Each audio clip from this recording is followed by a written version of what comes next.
News follow-up on an Evansville murder investigation. 74-year-old Susan Haynie was found dead in her East Gum Street home last Wednesday. Our Barbara Bellinger spoke to officials today for an update. So, Barbara, what did you find out? Rob, Jamie, as we reported yesterday, police say a man in custody on burglary charges is now a person of interest in Haynie's murder. But so far, no charges have been filed. Jamaris Parkman was arrested for the first of 2 burglary charges 4 days after Haynie died.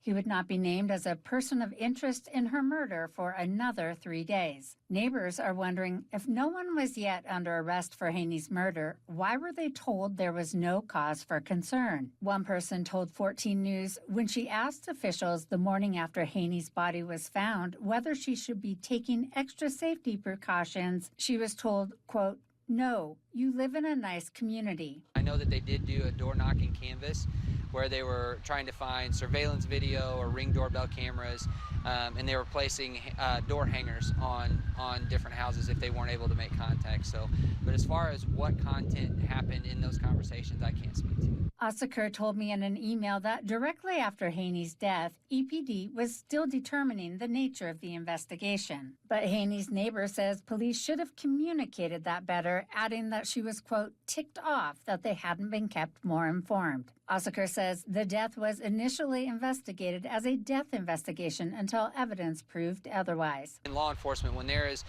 a rash of crimes in a certain area, we call it a cluster, and when those happen, then we start to draw more conclusions. We can see, did the person come in the same way?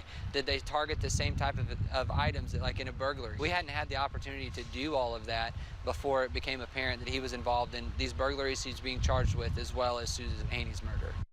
Now, another question that remains unanswered is how a violent criminal who had been sentenced to 35 years in prison after a series of home break-ins and attempted rapes was out on parole after serving less than half that.